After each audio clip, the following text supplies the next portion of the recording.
Hey everyone, I'm going to really enjoy reading this article by Andrew McDougall out of Maclean's today.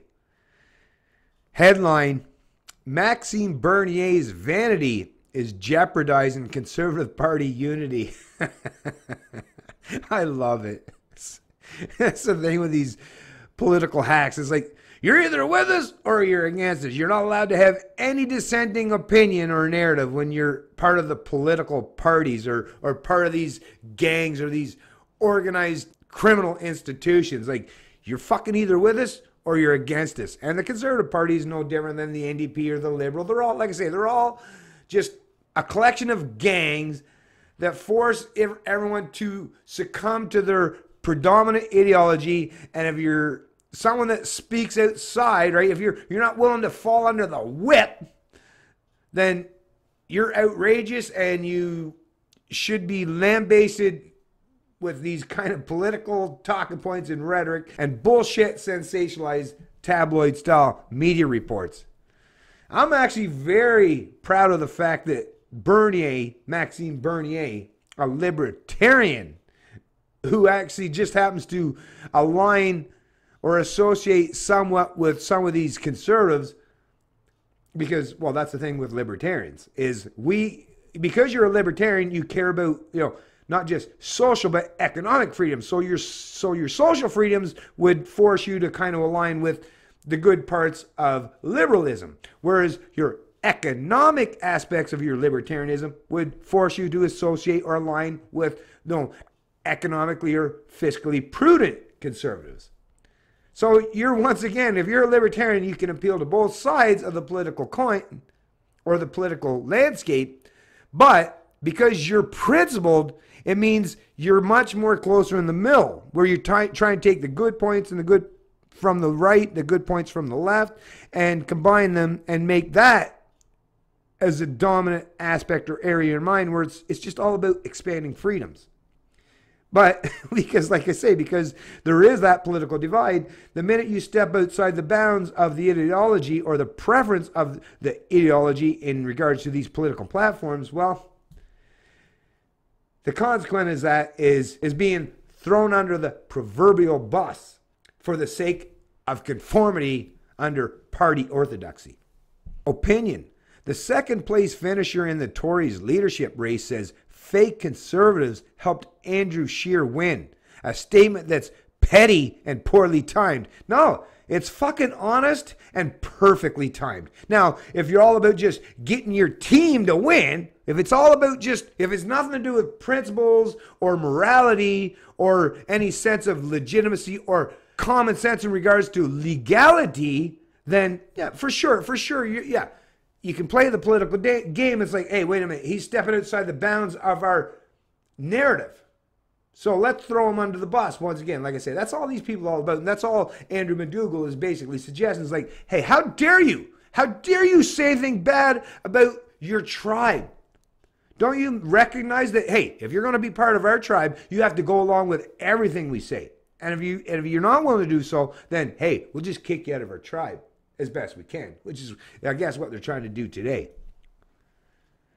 But Bernier, being a libertarian, being very independent, being more about liberty and freedom and the individual, he's more or less on board and in line with someone like myself, except I won't delve into the political fray. But he's like, I don't give a fuck what you piece of shit are saying. I'm going to speak the truth, whether you like it or not.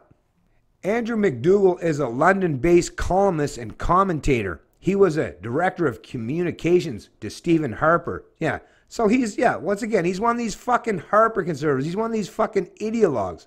And those fucks really don't care much for libertarians.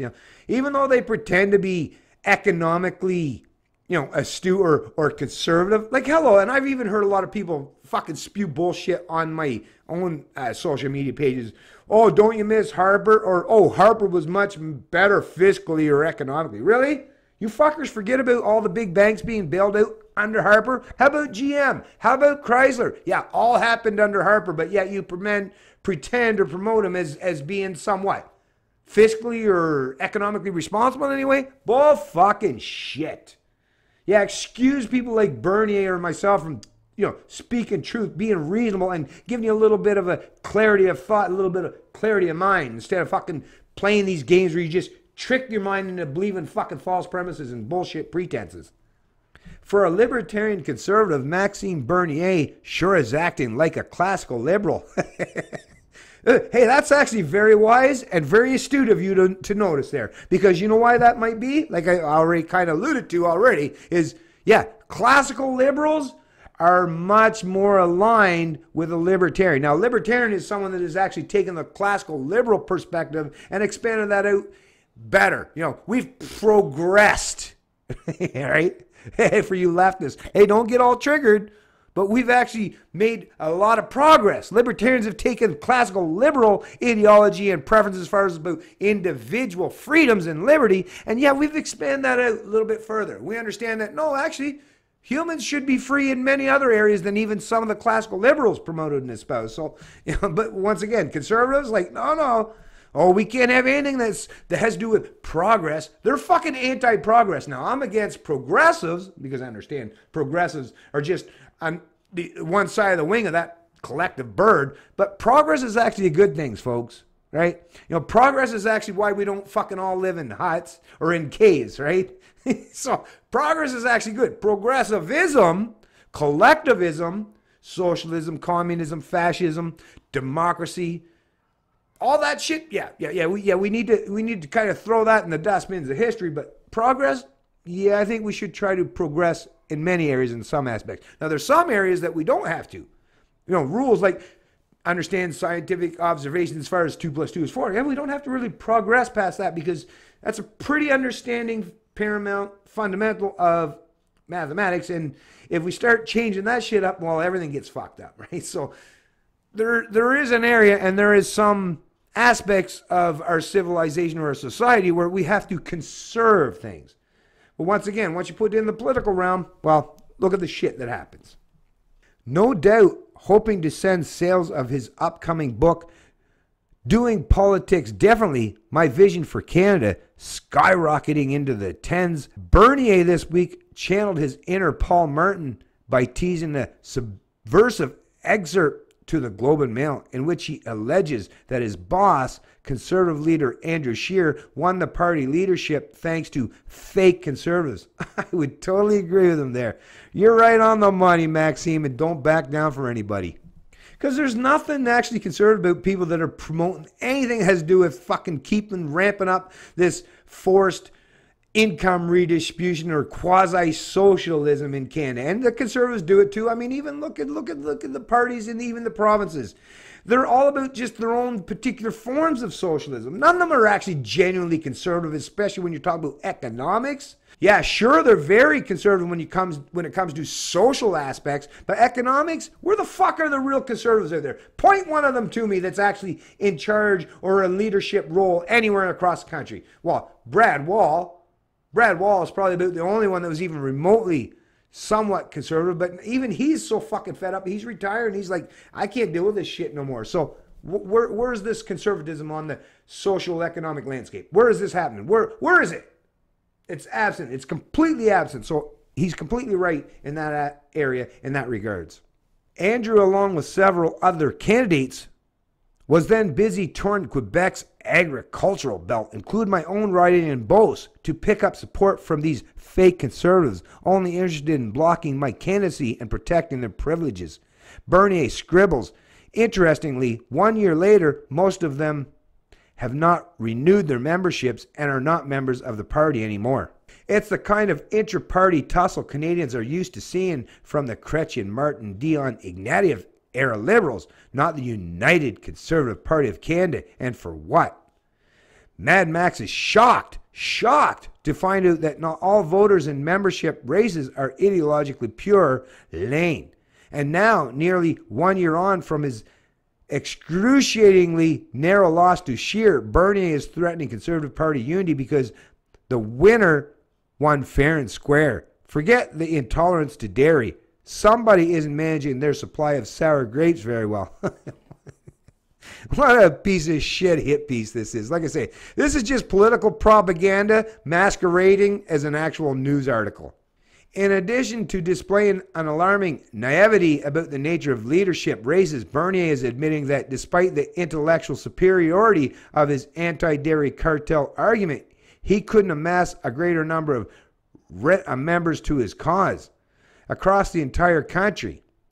Not even with all 13 other candidates on the wrong side of the issue. To paraphrase some conservative words of wisdom about another Quebec politician, leaders get things done. Maxime Bernier is not a leader. No, he's not a ruler. You're just using the wrong words. You're just misrepresenting what it means to be a leader. No, Maxime is a leader. What you really are referencing is rulers. You're right. Yeah, Maxime Bernier is speaking truth to reason. And you want to escape that because you're a political hack, you're a political ideologue, and you're a partisan piece of shit. That's all it is, McDougal. I know you think you can use this kind of rhetoric and because you can espouse it in the Maclean's magazine, I know you probably think that, hey, I'll be able to convince Canadians to believe my bullshit. Well, let me tell you, you suck at doing what you do, and people like me will show you time and time again that your bullshit narratives is built on a house of stand or a house of cards, and then you don't even have a leg to stand on. Hey, I invite you, Andrew McDougal. Hey, if somebody that knows Andrew McDougal, if you know this guy in any way, shape, or form, ask him. Hey, say there's this guy Ben Hunter, this guy the Canadian Libertarian here.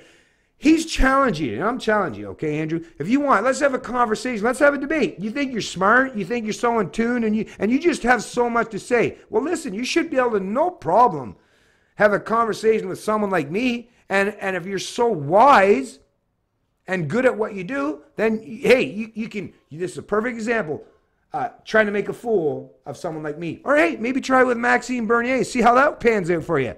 Much easier to sit and type a bunch of bullshit right behind the scenes and then put that in an article in a publication that will promote your particular brand of rhetoric. But try challenging anyone in the free market of ideas. Try stepping out in that free market area where ideas flourish and exist. Try that. Let's try it. Me and you. Come on, Andrew. See what you got. I challenge you right here and right now. Let's see what kind of political propaganda you can put forth. Let's see how many holes I can poke in your bullshit narratives. That'll never happen. These dipshits, like I say, they only want to function in an echo chamber or any area where they don't have their ideology or orthodoxy challenged. That's the only area where they seem to do fairly decent. But, I mean, think about it. If you can function in an area where no one gets to challenge your narratives or your ideology, does it really make you good at it? Anyways, I'll post a link to the rest of this article in the description of the video below because, yeah, I'm not going to give Andrew any more. I'm not going to read any more of his bullshit diatribe here or his rhetoric. But I will say one last time before I tie it up, whether it's Andrew or anyone else in the establishment media or these politicians or the ruling class, anybody out there, I'm making the challenge right here and right now for the umpteenth time. See what you got. Hey, if what you're trying to espouse, is entrenched in anything that's logically, morally, or even philosophically consistent, then you should be able to make someone like me look really, really fucking stupid. But that's not the case, which is why all of you will shriek away from every challenge I ever put out or present. It's Canadian Libertarian, and I love liberty.